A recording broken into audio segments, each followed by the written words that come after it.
Basically, we want to make sure the owner is always aptus dev. That way, we can collaborate with teammates.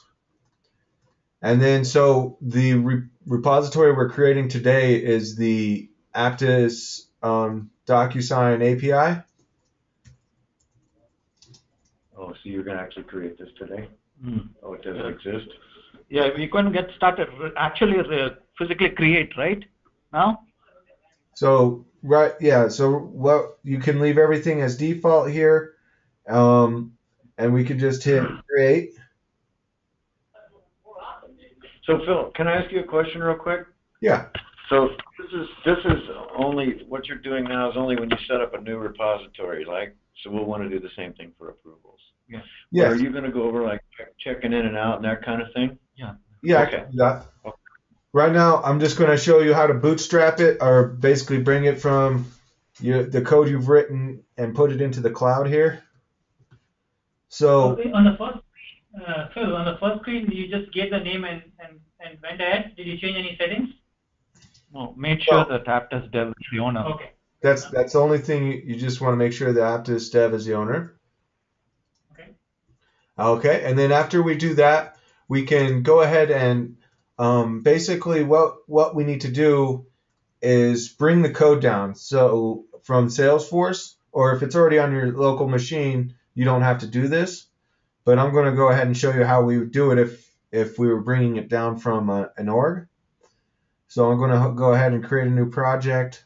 You know, the usual. And then, you know, all the credentials. I got to pull those up real quick here.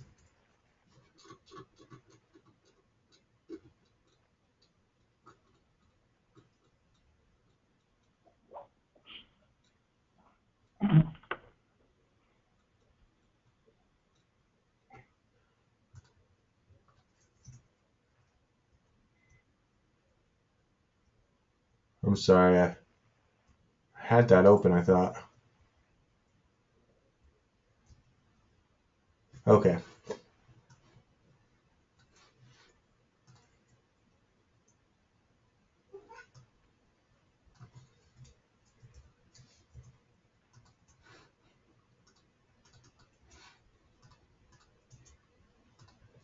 So when we're doing this, we want to make sure to select certain components. Anything that you want to track changes on, you want to include them in whatever you're pulling down. So in most cases, we're going to select our classes, components, labels, objects, pages. Did you select standard objects and custom objects? Yes, you want to make sure to select both because we oftentimes add fields to the standard objects. And then triggers, static resources, and We need tabs? No, we create it manually. Yeah. So that should be good. So that's going to basically pull that down into a DocuSign API directory here. So here we have all of our source files, right? So now what I'm going to do is I'm going to open source tree. That's something you guys want to make sure you download and use. It basically runs command lines behind the scene to Git, but it makes it really easy and you don't have to remember the commands. So here we're going to go ahead and create a new repository in that new folder. So we're going to create local repository, and we'll go ahead and. So, I'm confused. Oh yeah, a little bit steps. So Are you saying you've gone from an Eclipse project to a Git repository, and then from that you're going to then go into BitBucket? Well, you can use anything to pull down the code. I just used Eclipse because most of us use Eclipse. You could use Ant or Maven's Mate and Sublime to pull down the code. I'm sorry. My question is, what do we need source tree for? Why can't we just copy the folders under source from Eclipse and import those into BitBucket direct? Source tree, you could. I mean, source tree just gives you a nice graphic user interface for the Git commands. So the source tree, whatever the local repository, where did you create that? Inside the DocSign API, that's folder? So yes, so yeah, when I create this this repository, when I hit create local repository here, I'm selecting the folder that was just created and where all the source files live. So I actually create it here. You can see the Git file that's created when I create a repository here. All right. So after you do that, you'll see a new selection here for your code base. So basically I can double click it and I can open it and I can see all of my code in here now. So what I want to do now is basically add all of these files except for a few that we want to track. The only ones that I don't want to track are files like config files, like the project or the Salesforce schema, or your build XML. You want to make sure that those aren't included. So the way you can hide them is you can right click and you can ignore these files, and you can ignore the exact name of the file. So now it won't show up here. I don't know what this is, so I'm going to ignore that as well. I'm going to ignore this new ignore file. Can you real quickly, Phil, jump back out to the Finder view? Yeah. So in other words, you're saying that where it says GTI ignore .project .settings .reference package, you're ignoring all these things. Right. The only things we want to track are the things in these folders. I don't even want to track this package XML though. So I don't want to track my Salesforce schema, anything that we're not actually going to edit and we don't care about. Okay. So I'm going to go ahead and add all of these. I wonder if I can. Looks like I already ignored that one. Okay, so I'm going to go ahead and stage all my files here. And when we say stage, it's basically saying these are the files that I'm going to basically track or add a change for onto our repository. So you can see everything in green is brand new. All the green checkboxes mean that you're adding a new file to be tracked. So we're going to say first commit. Does anybody know the version of DocuSign API that it's currently at? I think it's 1.26. 1.26, and this is a good place to. No. 2. Wait a minute. What is it? No, I forgot. Oh, no worries. Can you add comments to it later? Yeah, we can edit that later. So we're just going to put first commit. We're going to commit it. And now you can see. So now we can see that that's our first commit. You can see everything that we did. We just basically added all these files in here. But this only added it to the local Git repository on your machine. It didn't add it to BitBucket, correct? Exactly, Greg. That's a good observation. And now we basically are going to do that exact thing. We're going to basically connect this to our remote repository. So after we do that first commit, we can come into repository settings here, and we can add a remote repository. See how it says remotes? We're going to add. And now we're going to go grab the remote path, or basically the remote URL to this. So this might seem like a stupid question, but why do we need two repositories then? You're saying you can check stuff in and out on your local one, and then you're ready, you can push that to the master one? Exactly. If you think about the repository in the cloud is your master repository, and the one locally is sort of where you can work on your commits and then push them to the server once you're happy with where it's at. Okay. So rather than messing up the one on the server, you're using this source tree as a local management to keep it clean. So and that repository created by source tree is not a BitBucket related. It's a different software altogether. Right. So it's a generic Git repository. Basically, you can consider BitBucket just a remote server where it's housing your Git repository. Yeah. It's a two-stage basically, local versus remote. Yeah. Well, BitBucket really that's all it is a server. It's nothing more. It's not doing any commands. It's just giving you a place to store all the files, and it gives you a user interface. I think hold on. You know how like we have our own local copies of Subversion for approvals that we use? That's not the build-or Subversion.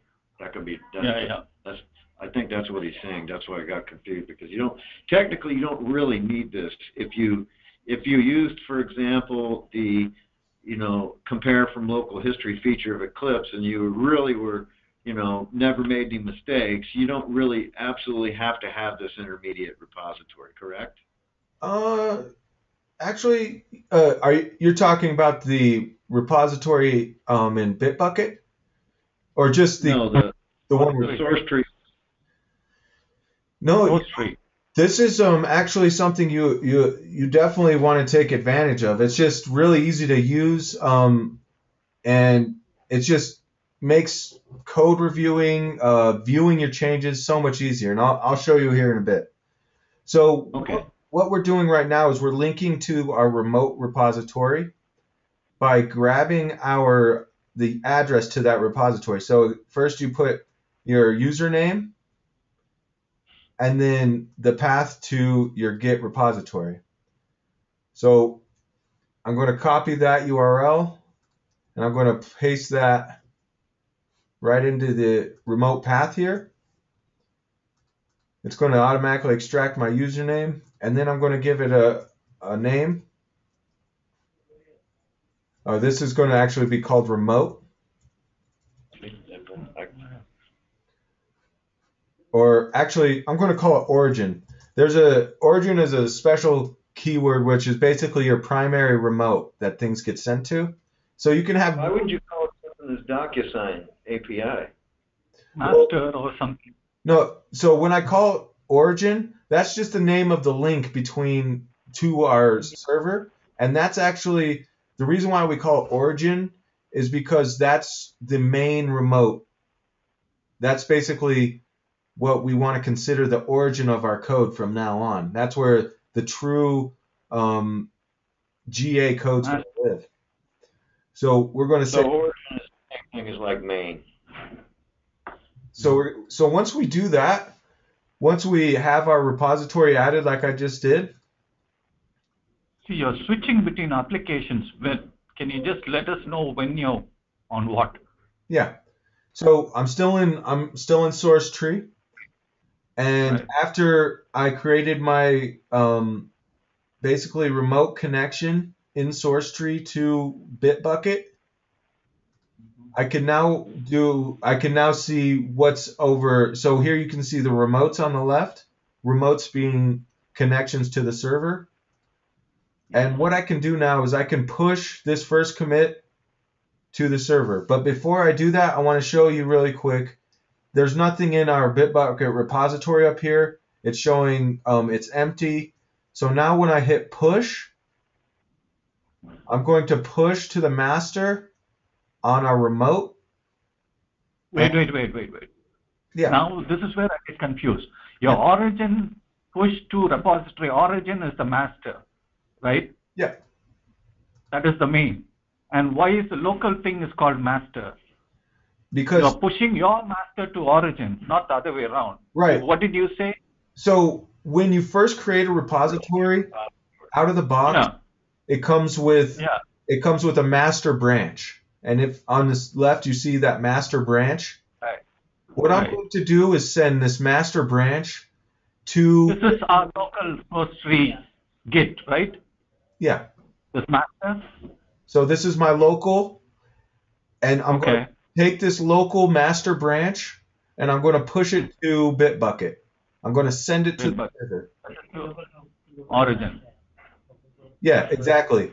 Exactly, James. Origin. So I'm going to click send it. So you can see it's going to create a remote branch called master, and it's going to push it to origin. And I'm going to hit call OK. this master. Now you can see that it's pushing it to the origin. And now you see I have two squares here. I have one that says origin, which basically reflects the master branch on our BitBucket server. So now if I go back to BitBucket here and refresh, I have code and I have one branch. You see I have master. I can click into that and I can see, well, actually there's nothing to see because we don't have any commits yet. But what we can do is we can click into our source now. So now we can see all of our source, all of our classes in here, and all of the code. We can do. Hold on 1 second, so we can do this on Subversion on. If you go to Unfuddle, if you go to aptus.unfuddle.com, it's the same thing. Yeah. So now that all of our code's in the cloud there and on BitBucket, I can go ahead and basically start working down here and be comfortable that. Still on the left-hand side, on the remote. Yeah. Open up the origin. So do you see a master underneath that? No, on your source tree. Source tree. Yeah. On the left-hand side now.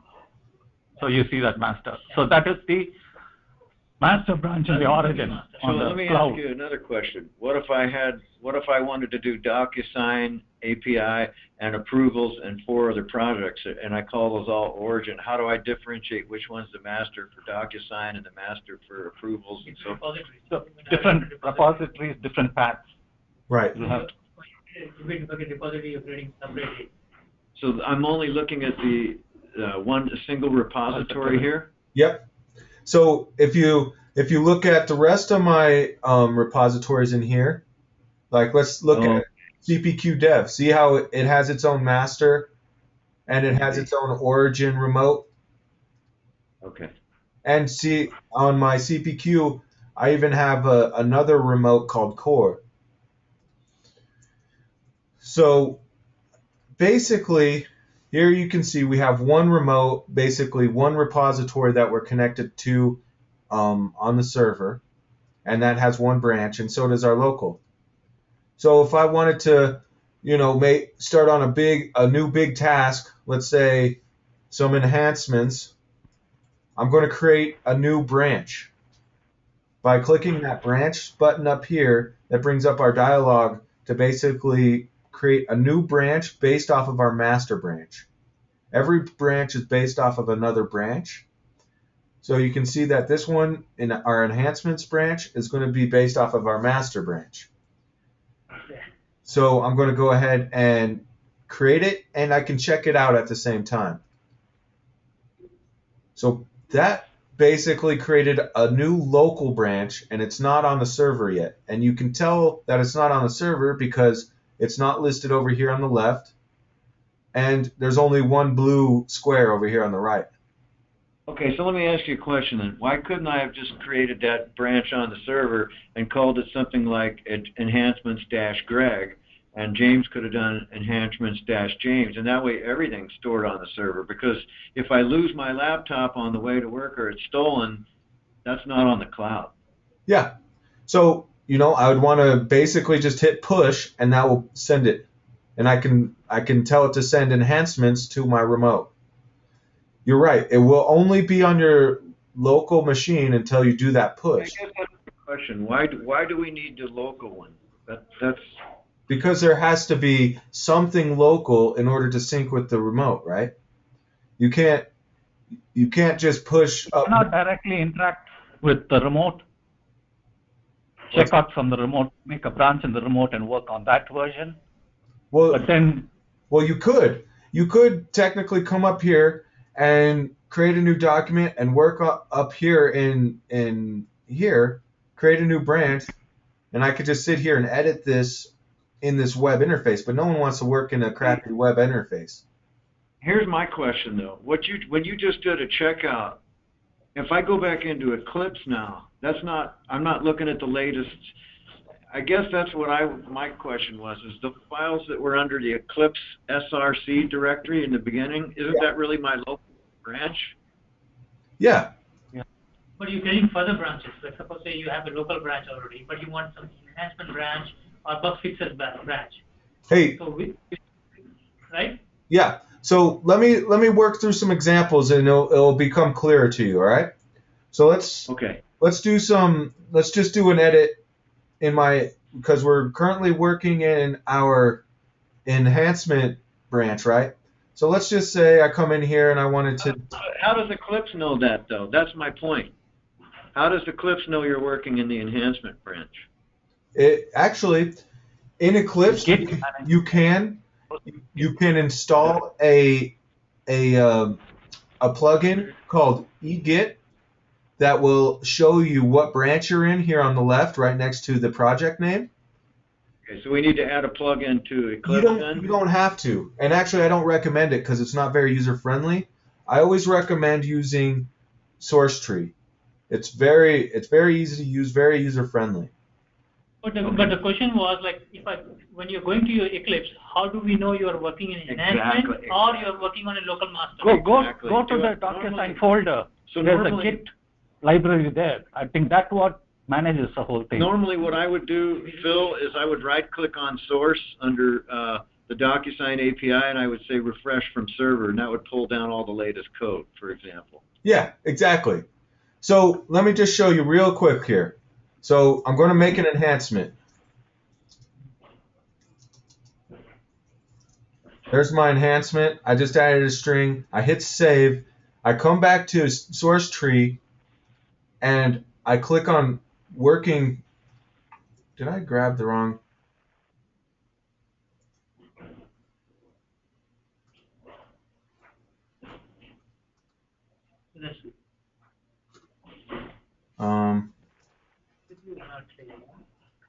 Well, no, it's clear, but my problem is you go back to Eclipse. Yeah. How do you know what you're working on? That's not going to be. I think visibly here you might. If you were working in the SourceTree editor, then it's completely clear. That's different. Yeah. Mostly we work in Eclipse. So does SourceTree have an editor? No, it's intended to be just for you to see your changes. And usually, people have their editor already, they already have some editor that they prefer, right? Okay. So we did a push. Push is a commit, is it? Or you need to commit explicitly? Issue another. So what's going on here is I should be seeing the changes. Right. So let me see what's going on here real quick. Are you on the right location? How do you know you are on an enhancement branch? That's still not clear how you do. I'm in the right directory here. In that directory, there was a Git folder, .git. That was the SourceTree library. But what about Eclipse? One other very quick question. Eclipse, no, you just look for the source. Is there a user manual that we can go to read offline that kind of explains how to use this system? Yeah. Okay. Git is everywhere out there. So if you learn Git, or I'm sorry, So GitHub.com. no, GitHub is just like BitBucket. It's just a remote storage for your repositories. So you can come in here and learn all about Git right in here. And you can So come. you're saying GitHub and BitBucket both use Git as their repository. It's an open That's source, yeah. that's exactly it. Yes. Okay. But we need your expertise here, yeah. So let's go through this and see. So Enhancement. So you're trying to show us through enhancement, right? How you are changing it. Yeah, when you make the change, it should have highlighted that you have made changes in the enhancement. In the source tree. It's not showing up, but that's what. Yeah, my source tree is not refreshing with my local changes for some reason. File status working copy. What is that? Let me just reopen it here. Yeah. Yeah, there we go. Okay. So I just had to reboot it for a sec. So when you start making changes, you'll see a little gray node up here at the head. When I say head, these are your heads.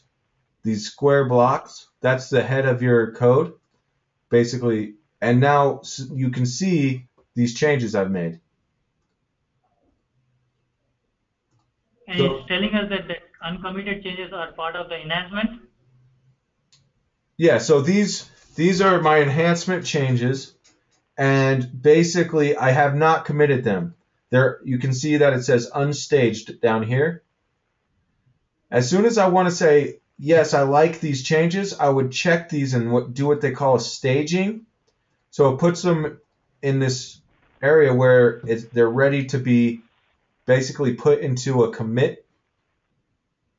And here I would give an explanation of what the changes are, adding text, and then I have this option to push immediately to my origin. Like you were saying, Greg, why not just work directly in I'm going to lose the changes. If you're afraid of that, always check this box down here, and it'll always send it to the server. Okay. So just for, giggles, I'm going to go ahead and commit and send this to the server. And now you can see my enhancements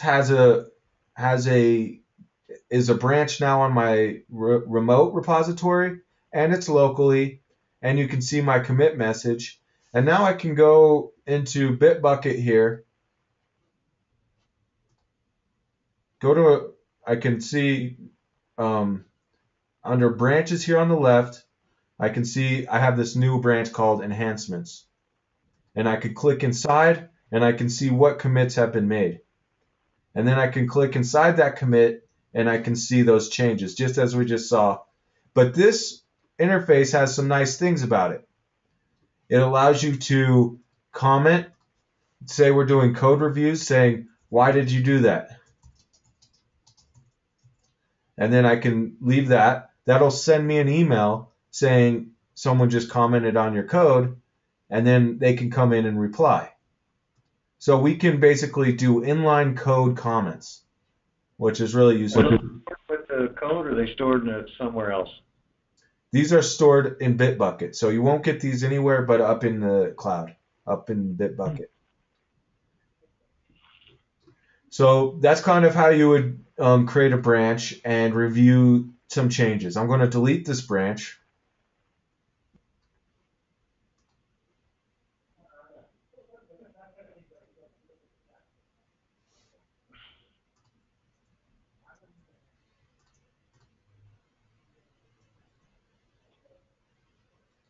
And when I click into branches now, it won't show me any branches because there's only one branch and it's master. And you can see that over here. You would have seen my other branch in here. So now, when I come back to source tree, if I do a fetch, which is basically retrieving the information from the server but not pulling down the files, it's going to show me, it actually,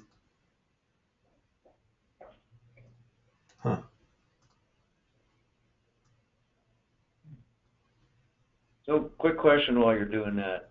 We don't really ever need to go onto BitBucket if we just work with SourceTree, correct?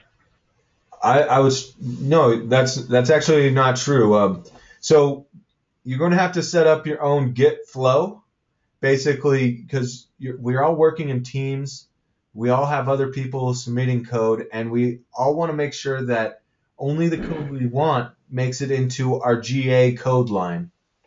So if we take CPQ as an example, whoop,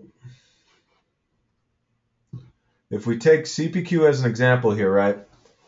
You can see that there's two remotes. We have core and origin.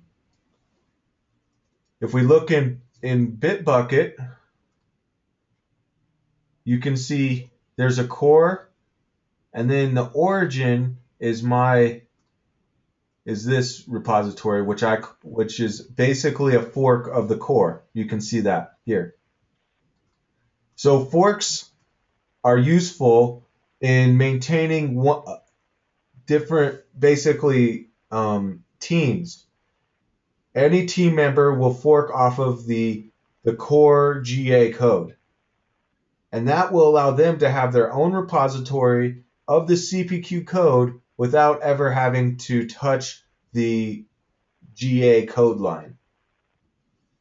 So, Origin is your copy, and core is the master?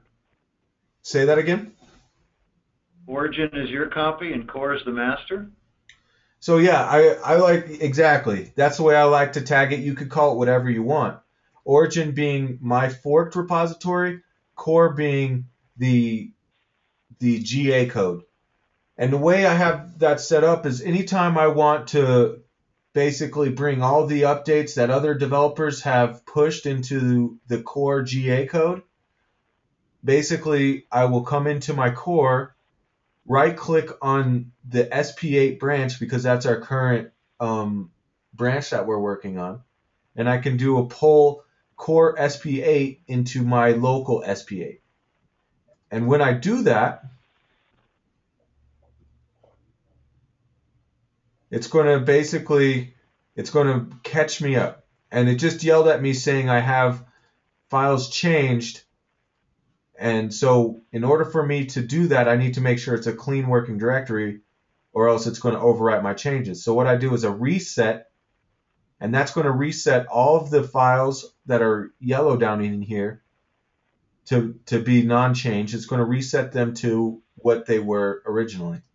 So now I can say pull core SP8 into my local branch.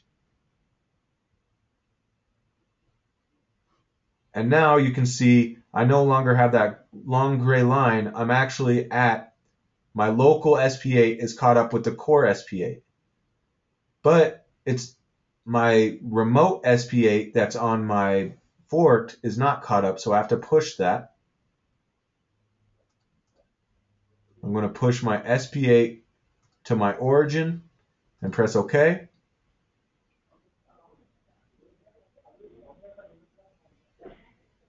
And now you can see I have origin SP8, core SP8, and my local SP8 all at the same level.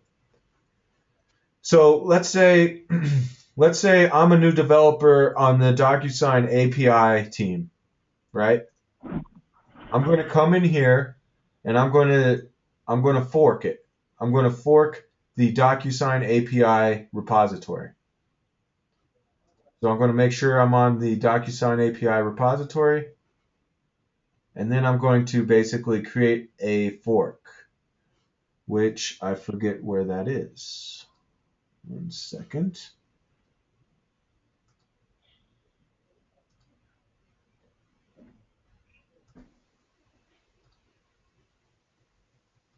Oh, here we go.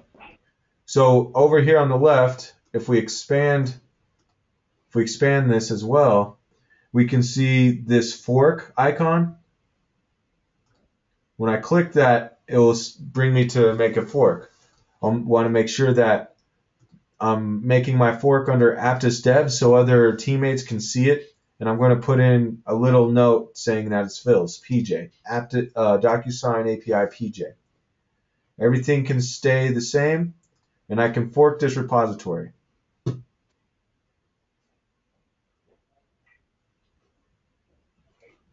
So now I have a new remote. What's that? Or not? Yeah, we're gonna bring this fork into our source tree.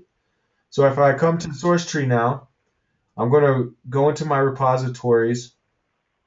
I'm gonna rename this core, and I'm gonna add a new origin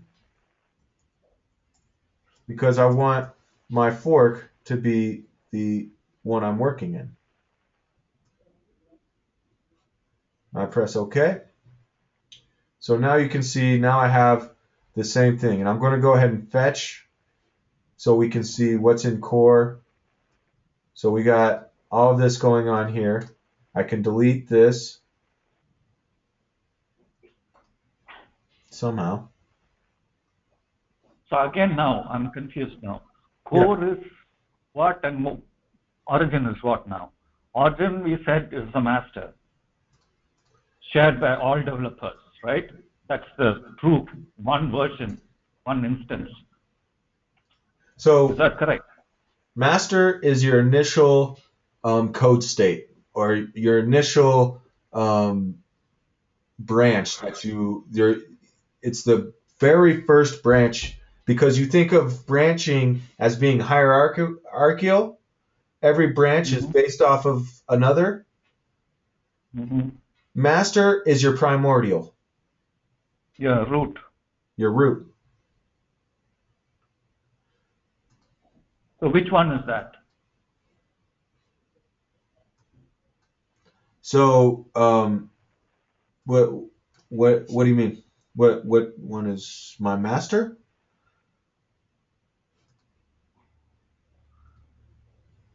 So if you have a code base, somewhere, where is the master? You will have origin master, core master, and the local branches are similar. In the remote, why did you create those two? So this is my fork. Origin is my fork. Core is the GA code that I only want to add code to after it's been reviewed thoroughly. So I'm going to step you guys through that process. Okay? So let's say I go into my code and I make some more enhancements. Right there and lost. So I make my change.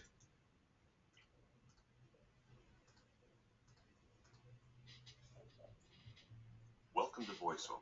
Whoa. VoiceOver speaks descriptions of. Why is this thing not refreshing?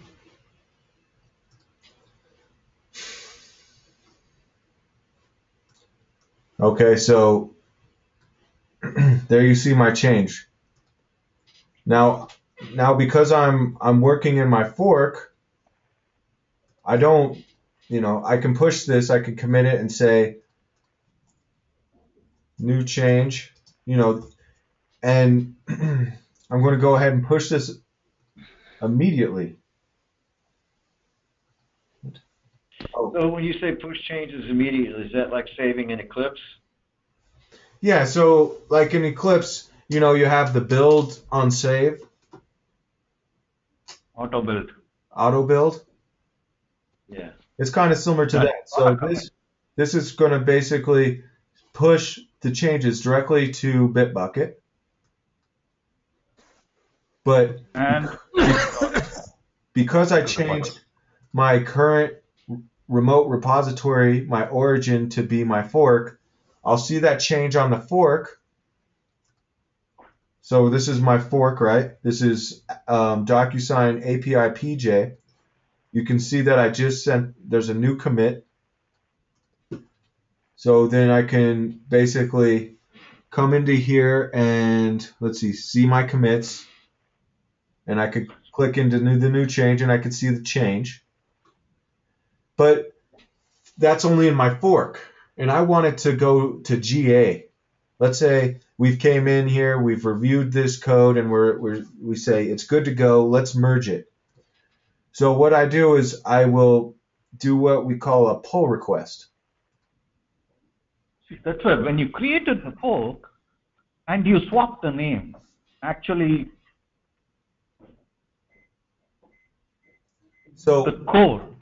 yeah, exactly. So when I swapped the remotes, my origin is now my fork repository, and core is the originating DocuSign API code. So this, when we do pull requests, basically I'm requesting to merge this change into the GA core.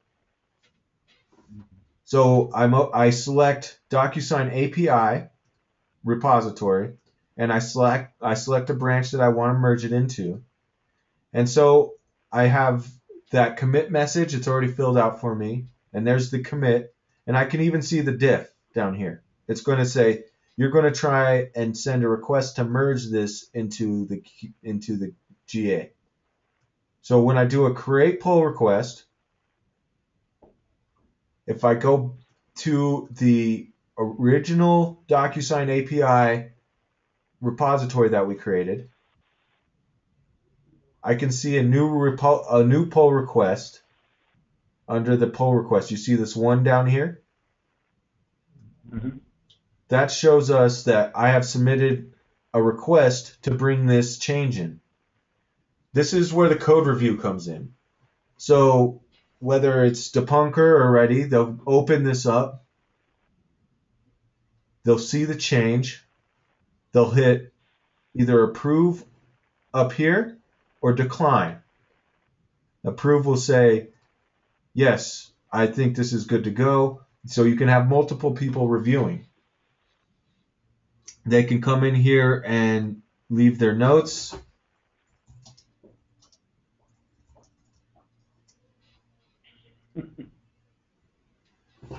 And you'll get an email notification of that. So that's basically the way that our code reviews work right there. We each work out of our own fork, and we submit a pull request every time it's time. So I didn't like this change, so I'm going to decline it.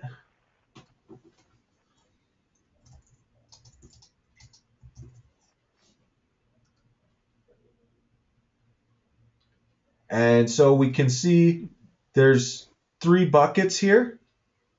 There's open, meaning they're waiting for someone to review and merge. There's merged pull requests that have been taken in, and then there's declined. So let me show you how the CPQ looks.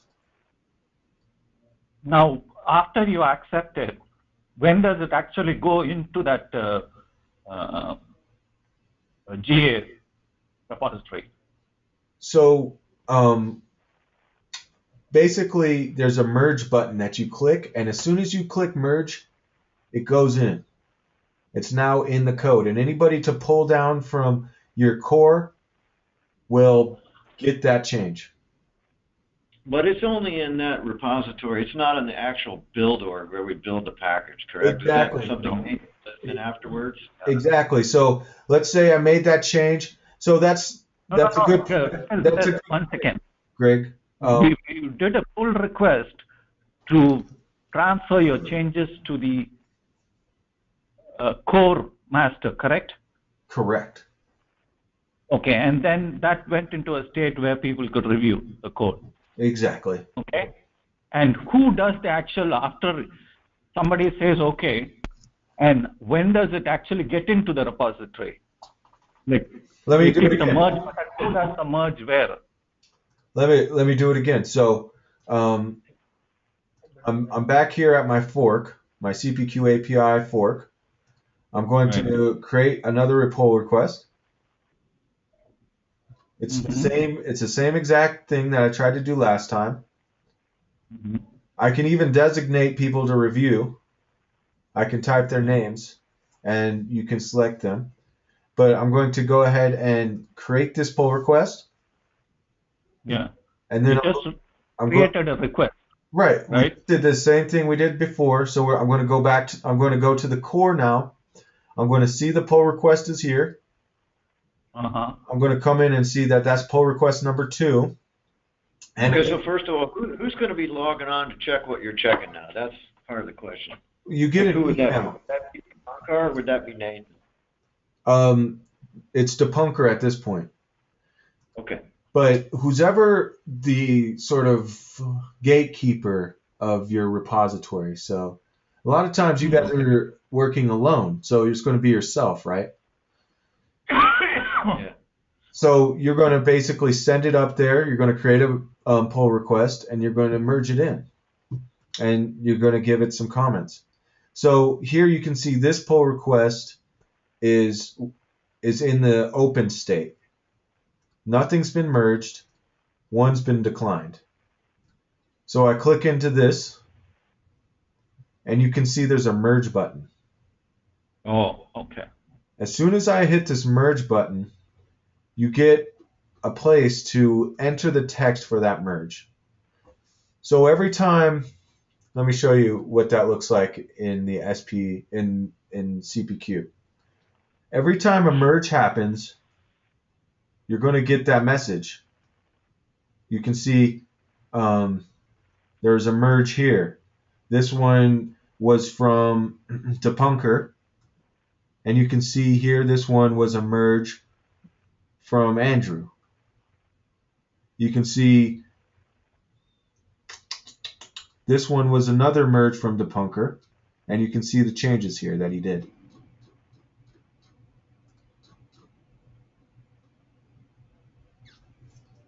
Does that make sense? Mm-hmm.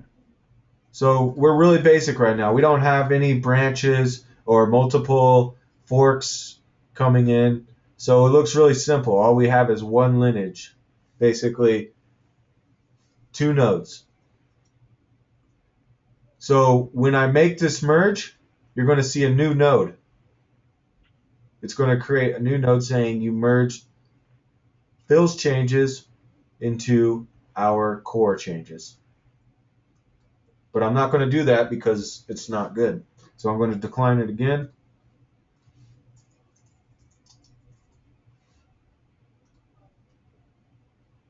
And now we remain clean. So that's basically the flow of our development process when we're done coding. And what that pull request allows us to do in Jira,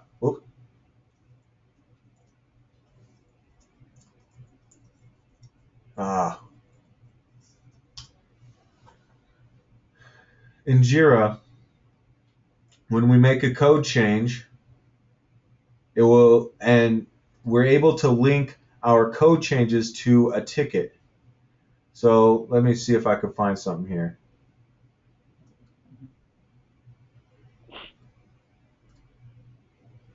So here you go. So here you can see in our Jira ticket that this ticket had 1 branch, 1 commit, and 1 pull request which was merged. So you can say that, so we can then click on this, and it will show us who did it, who were the reviewers, and we can even click in to see the change. So it's a simple change, right? So if we go back to our Jira, Patrick merged in some code, and there you have it. So that gives you nice visibility into your tickets that this code change originated from, right? And the way that we link that is by putting the ticket number into the commit message. So in our CPQ, for example, you can see in some of these you see a CPQ 2046. Mm-hmm. That's going to create the link between BitBucket and Jira. Just having that that Is that the branch name? that's the issue number. Issue. So Yeah, issue number. But where do you enter that? the issue number is assigned to the issues. It's an automatically generated number in Jira. So if I was And to it's able to make that link. Why? Because BitBucket and Jira are both Atlassian products, and so they do that automatically. exactly, yeah, they have a little. That's the reason why we went with this solution, because it gave us that nice little integration. Isn't that wild? Okay. So Yeah. I could come Not in. like you paste a link in there or anything. Yeah, you don't. So if I come into here and I go up into this URL and do 2429, Mm-hmm. I could see Yeah. all of these Okay. commits. I see. In BitBucket, Sosti, where do you enter the CPQ 3039? You submit, commit comments? Right. That's Oh, it? yeah, it's a good question, James. It actually what you'll input that inside of source tree. So when I'm down here and I'm good with my changes, when I do a commit, I'll put the CPQ 2429 here, and then the message. Start with that. Okay. So those messages you'll see lot of stuff. in your tree right here. Phil, I know that I think there's a lot of stuff you showed to us, and you said that you're going to be recorded this one, right? Yep. And also, do you have any any document regarding this process which we are following? Anything we documented or? No, you have an encyclopedia Phil, like why you are looking for a document. No, in terms of our own process of naming this and that, and the way we are following, right? So it's a good to, but this recording will be sufficient. But I'm just asking, did we document it earlier on, anything like that? No documentation on it. Because actually we were trying to be flexible, and we never actually. That's fine. Because it's always changing too. If something's if something part of this process isn't working for you, you can change it and make it better.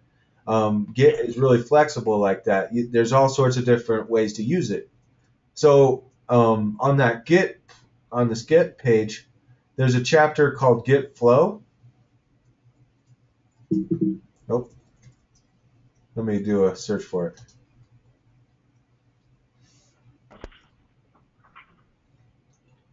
So you have all sorts of different workflows that you can use, whatever is best for you. CPQ is a large team, so we took on a sort of a team workflow. So in here, there's all sorts of different ways to do it. You can do release branching, feature branching, maintenance branching, all sorts of cool different ways to use Git. And it's all based around how you branch. So forking workflow, this is pretty much how we work. We use the forking method. And it seems to be working really well.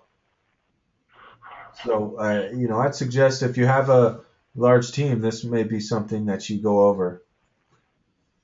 Yeah, I think if something is working good. But having said that, Phil, Yeah. I hadn't refreshed for a while. I tried syncing up the CPQ. I just couldn't get my repository up because so many changes were happened during that period, and a lot of dependencies were there. Yeah. Your objects, fields, classes, Visual Force pages, and all that. So that is an important thing that we have to keep in sync. Try to keep in sync as much as possible, right? Yeah, and that's more of a Salesforce problem because it's just hard to deploy sometimes when you get so far behind. Yeah. And also, having said that problem, it's a Salesforce problem. That's what we have. So. Yep. And also, we're going to have this DevOps for each developer. Mm-hmm. If the changes to the objects and all that happens in one Central. There is no central repository. That's what you don't have. Typically, there is no central dev org. Each one's dev, and Nathan's dev is the